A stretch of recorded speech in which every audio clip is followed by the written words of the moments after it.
Hello and welcome to the 27th episode of Real Estate Advice with Victoria Mead. I'm your host, Victoria Mead.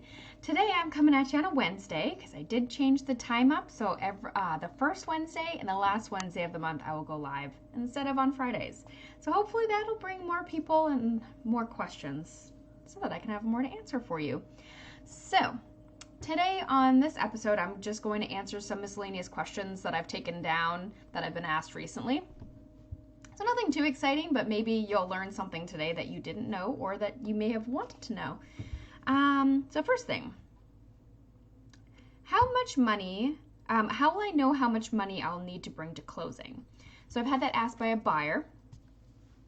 So your lender, if you are financing, will give you a good faith estimate, which will give you a whole breakdown of all the costs to close. So that should give you a rough idea of what you're bringing. You won't know the final numbers of what you really have to get for a check until a couple days before closing. So the good faith estimate will give you an idea so you can start to plan, but then you won't find out until a couple days prior how much you will actually have to bring for real. And then if you're a seller, you will find out your final numbers and how much you're getting as a proceed amount by your agent at the beginning. Once you go under contract, they can give you a breakdown of roughly what it would be. But then the same thing, 2 days prior to closing-ish, you'll find out what you're actually getting for proceeds because the final numbers get released. And then what is the most common way I see buyers hold title on their deed? So I'm asked this by my buyers when they have to check a box for the title company when they ask, how would you like to hold title? So the two common ones are joint tenants with rights of survivorship and tenants in common.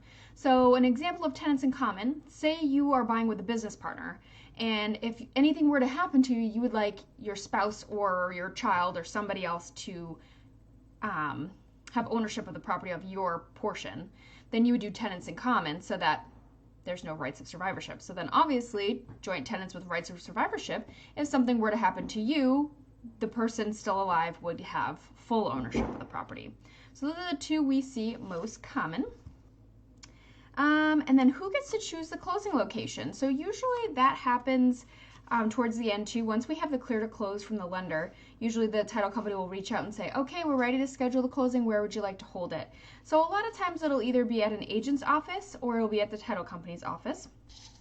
Usually you get to choose.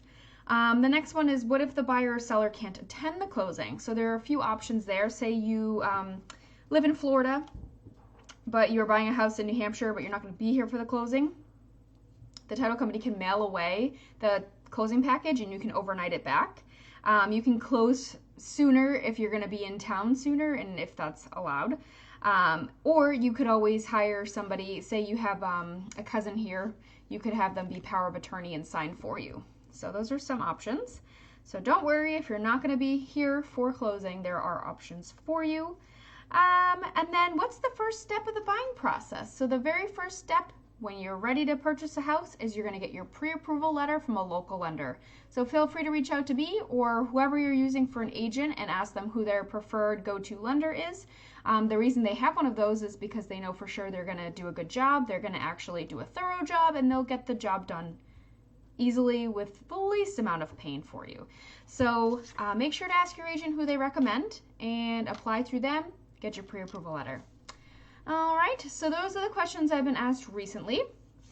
I hope that helps. And I don't see too many people logged in today. That's okay. So I don't think there's going to be any questions.